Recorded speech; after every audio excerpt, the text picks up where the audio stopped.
L'ANARECI, Autorité nationale de régulation du secteur de l'électricité de Côte d'Ivoire, se rapproche davantage des consommateurs d'électricité. Les populations de Daloa ont donc été informées sur ces missions et formées sur la lecture et la compréhension des différentes factures d'électricité. Une activité au chapitre des séances d'information, d'éducation et de communication de l'ANARECI. Des acquis pour les consommateurs d'électricité présentés. Cessation de suspendre la fourniture d'électricité à un abonné pour des impayés les week-ends, les jours fériés et la veille de ces jours. Exigence d'un nouvel abonné du paiement des arriérés de consommation du précédent abonné. Quand il n'y a pas la communication, la population pense qu'elle subit des injustices de la part de l'État. Donc c'est bien que l'ANARECI soit venue aujourd'hui pour tenir ces réunions de formation et de sensibilisation. Nous-mêmes, les autorités, nous avons également appris beaucoup de choses de cette mission.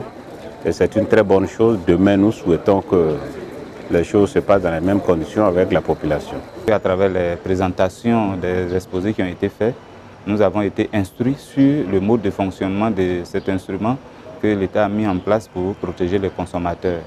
Et également, nous avons pu être aussi informés sur la façon de calculer nos consommations. L'ANARECI, Autorité nationale de régulation du secteur de la sécurité de Côte d'Ivoire, s'est assignée pour mission d'améliorer la qualité de l'électricité proposée aux consommateurs.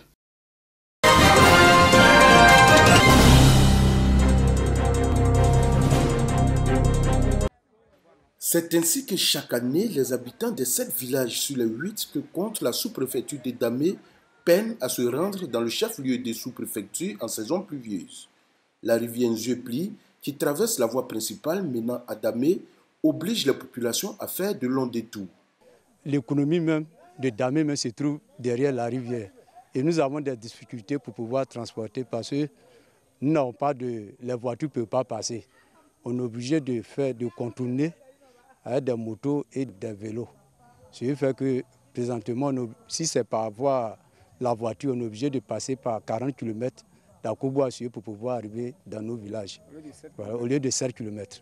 Cette situation inconfortable contraint les populations de ces localités à se tourner vers d'autres destinations pour écouler leur production agricole. Et actuellement, quand on parle de route, tout ça, c'est d'autres qui à Akobo-Assoué, d'autres qui à Bengourou pour venir prendre les produits là-bas. Donc ça nous fait mal. Bientôt, ces difficultés que vivent les populations de Massakro, Sirikikro, Mourekro, Frabo, Adamakro, Amangobo, Ibrahima-Kro et les 103 campements que compte la sous-préfecture de Damé ne seront qu'un lointain souvenir. Grâce au PAIAID, projet d'appui aux infrastructures agricoles dans la région de l'Indénie-Guablin, un pont sera construit sur la rivière Nzepli pour permettre aux populations de rallier en véhicule le chef-lieu de sous-préfecture. C'est ça le développement et nous-mêmes, la population est très satisfaite de l'acte que nous venons de poser ce matin. Dans 4 mois donc, les populations des différentes localités concernées ne vivront plus ce calvaire. Le premier vice-président du conseil régional de l'Indénie-Guablin les a assuré que le conseil va mener d'autres actions de développement pour les sortir de la précarité.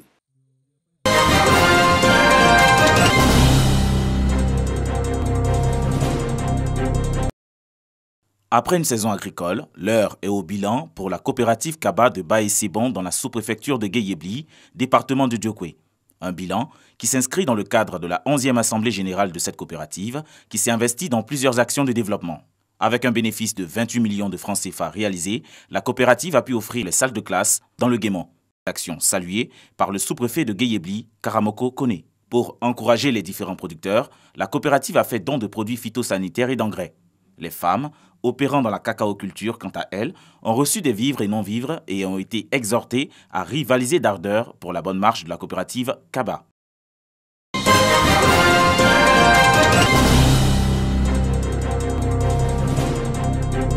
Promouvoir l'entrepreneuriat féminin et aider les femmes dans leurs besoins d'autonomisation, c'est l'objectif que s'est fixé la municipalité de Séguéla d'ici à 2020. Cette initiative permettra aux femmes de cette localité de s'assumer pleinement et devenir un levier important pour le développement de Séguéla. C'est le lieu pour moi aussi de féliciter et encourager davantage toutes ces braves femmes de Séguéla qui se battent nuit et jour aux côtés de nos pères pour subvenir aux besoins de leurs familles respectives. Les femmes ont traduit leur reconnaissance à l'endroit de leurs bienfaiteurs, leur permettra de travailler aujourd'hui dans les domaines de la coiffure, la couture et dans diverses activités commerciales. Afin de traduire son soutien aux femmes de la commune de Séguéla, le maire a offert des complets de pagne à 250 femmes présentes à cette rencontre.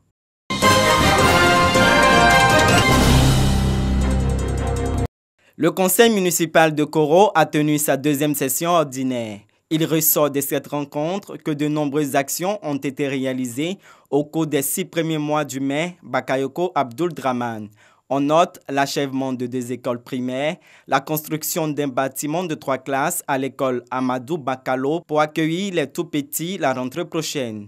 Après l'école vient l'électrification. Les villages de Gouaké et Touresso auront bientôt la lumière.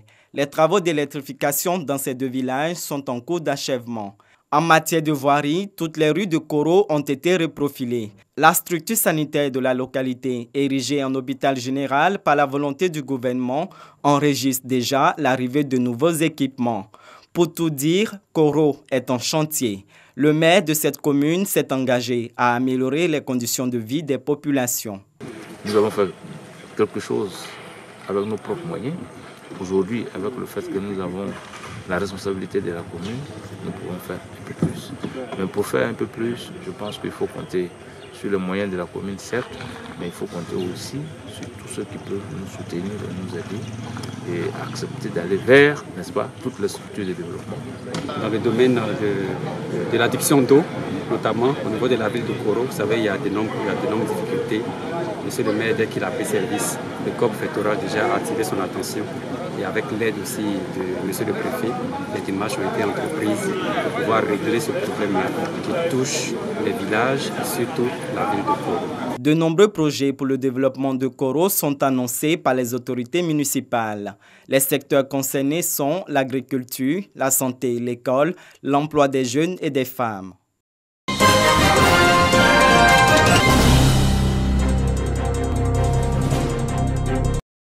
50 filles, 40 garçons, 90 élèves reconnus comme les meilleurs des 8 villages impactés par les activités de la mine d'or de Tongon dans le département de Mbengue et distingués pour leur excellence dans le travail.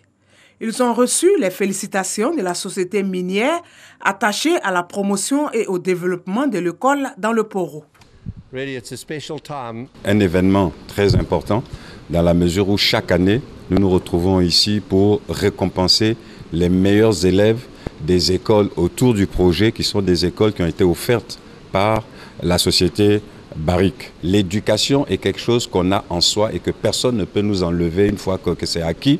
Et c'est aussi un passeport sur le monde qui vous permet d'être ouvert sur le monde, de pouvoir partir à travers le monde et de pouvoir être libre de vous exprimer partout à travers le monde. 3 candidats libres admis au CEPE, issus des cours d'alphabétisation en faveur des travailleurs de la mine, ont également été récompensés. Le sous-préfet d'Mbengue, représentant le préfet, a rappelé le bilan au CEPE session 2019 à Mbengue, crédité d'excellents résultats depuis ces 3 dernières années. Je voudrais vous traduire toute la gratitude, toute la reconnaissance du peuple de Côte d'Ivoire. La mine d'or de Tongon du groupe Barrick Gold Corporation est engagée dans une politique de développement communautaire au profit des populations riveraines. À ce jour, plus de 780 millions de francs CFA ont été investis dans le domaine de l'éducation, la réhabilitation, l'équipement et la construction d'écoles.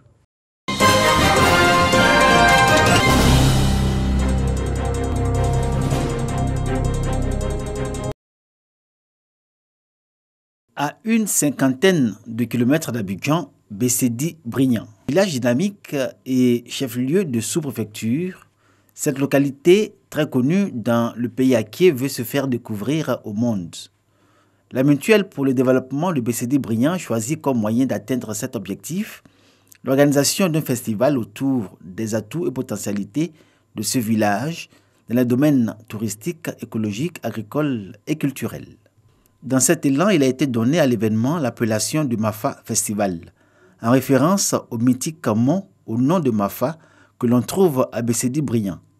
La mutuelle pour le développement de Bessédi-Brignan se propose d'organiser la première édition du Mafa Festival courant septembre 2019. Notre objectif, c'est que le Mafa Festival soit inscrit dans le programme de tous les tours opérateurs. Ça veut dire en clair que lorsque vous êtes à New York, vous prenez un programme Mafa Festival en septembre. Vous mettez une croix, prenez votre avion, vous mettez à BCD Brignan, vous dormez, vous faites votre festival, vous laissez beaucoup d'argent et puis vous repartez. Je suis un sous-préfet heureux, d'autant plus qu'on a modernisé la MAFA, c'est très important. Et je prie pour que la MAFA soit inscrite dans le patrimoine de l'UNESCO. Le sous-préfet de BCD Brignan assure les initiateurs du MAFA Festival qu'elle va engager les cadres élus de sa circonscription à accompagner et soutenir l'événement. Et pour la première édition prévue pour le mois de septembre, les organisateurs espèrent recevoir environ 5000 festivaliers et visiteurs. Belle occasion de vivre l'art et la culture à Kié, surtout vivre l'émotion et la sensation de gravir les hauteurs des monts Mafa.